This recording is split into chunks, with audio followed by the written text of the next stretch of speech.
Hi, how are you doing today? I'm doing well. Okay. And you, Miss Atiana? Yes, I am. Okay. And my name is Sandra. I'm going to be a student nurse for today. Today we're going to be doing a respiratory assessment. Do you have any questions? No, I don't. Okay. And I'll start by having my patient sitting up in a sitting position with the chest area exposed and the back area exposed so I can do proper inspection. First, I will look for any signs of distress. Signs of distress in adult will be use of accessory muscles, tachypnea, cyanosis, or increased expiration. And in infants, you'll see nasal flaring and grunting. Do you feel like you have any shortness of breath? No. Okay. And I'll also inspect the skin. I don't see any lesions anteriorly. I don't see any lesions posteriorly. I'm going to look at the anterior posterior transverse, which should be 1 to 2. This can be a sign of COPD if it's a barrel chest. Okay. Also, anteriorly, I would inspect the sternum for a sunken sternum or any protrusion. This could mean a pigeon or a funnel chest. Okay. And next, if you can turn backwards with your face turning backwards to me. Thank you. I'm going to check for respiratory expansion. I'm going to do this by using the palms of my hands and asking if you could take a deep breath for me, please. Okay, and you can breathe out. And I would check for equal expansion, and I would look at the thumbs to make sure it's symmetric. If it's not symmetric, that could be a sign of lung consolidation. Next, I'm going to check for tactile firmitus. I'm going to check in 5 different places using the ulnar side of my hands. Decrease or absence and vibration could be a sign of pneumothorax or emphysema. And if I hear an increase of the vibration, that could be pneumonia, fluid, or mass. And also going back to checking for the respiratory expansion. When it's unequal, when I do it, that can be also a sign of a collapsed lung. So I'm going to go ahead and start with the tactile firmitus. Okay, if you can breathe in and say 99 in a deep voice. 99. 99. 99. 99. 99. Okay, and the tactile firmitus was within defined limits. Next, I'm going to start with percussion. So I'm going to percuss in 10 different regions on the back side.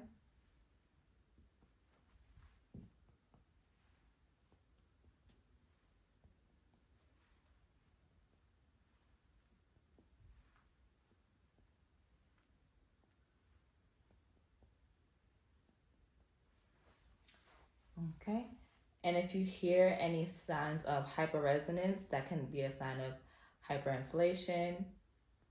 Or if you feel a dull sound, that can mean that there's a mass, or it may be a sign of pneumonia or fluid. Okay, and if you can turn to the front for me. I'm going to percuss in 8 different regions.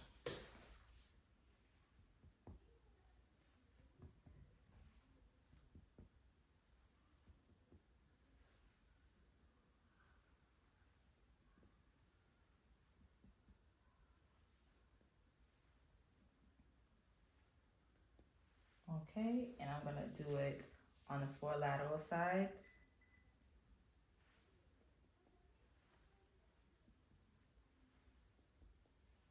Okay, and her percussion is within defined limits. I'm just going to ask you to turn to your back side one more time. Okay. Now I'm going to check for diaphragmatic excursion. I'm going to start by locating the diaphragm.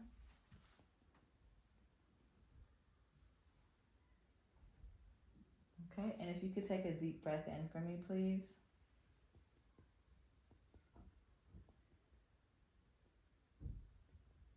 And I'll make a mark.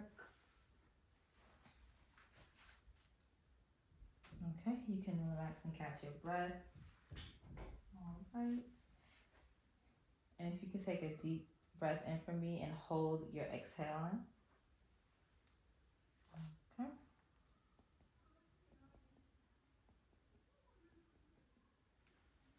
All right, and I'll make a mark right here. And this is within defined limits. It should be 3 to 5 centimeters. If it's less than 3 centimeters, then that can be a sign of pain, tumor, or emphysema.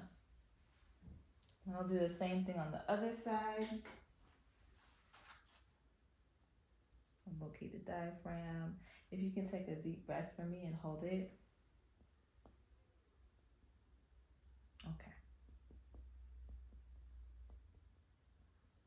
Now I'll make my mark.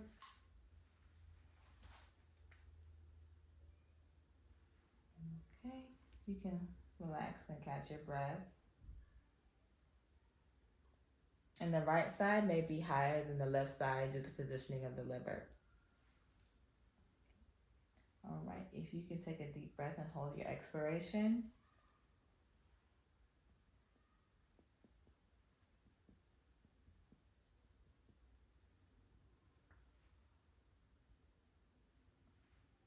Okay, so the right and left side seem to be symmetric for the diaphragmatic excursion test. Okay, next I'm going to auscultate for lung sounds. I'm going to look for crackles, wheezes, rhonchi, because these can be signs of pneumonia or other respiratory diseases. Okay, and also a pleural friction rub is another sign.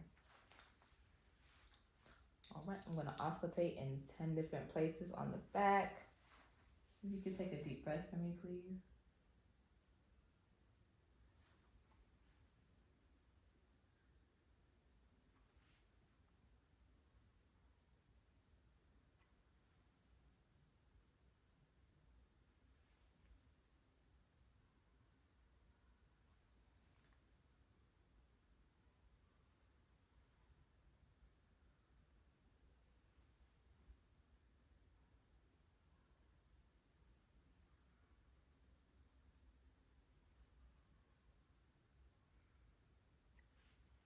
Okay, and her breath sounds are clear.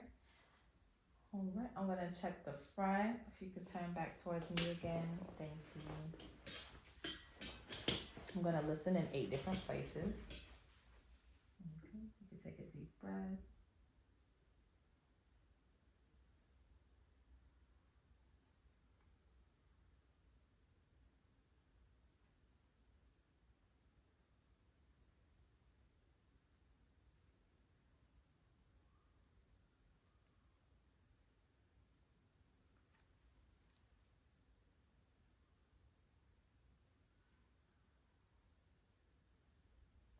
Okay, I'm going to listen in 4 places laterally.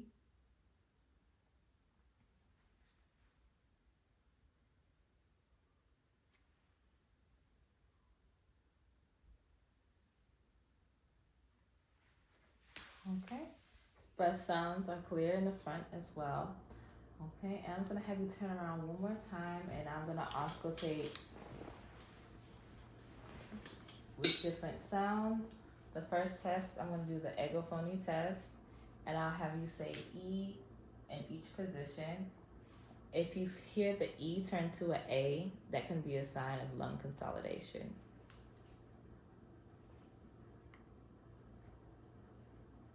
Okay, can you take a deep breath? E,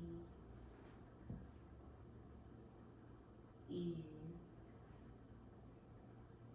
E, E,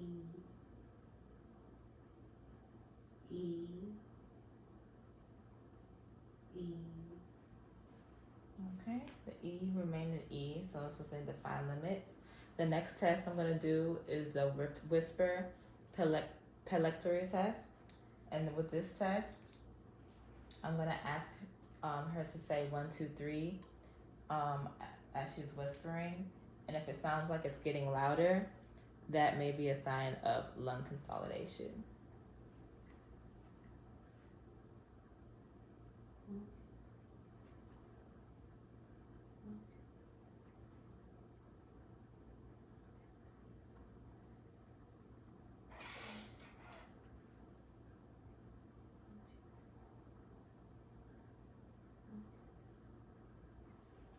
Okay.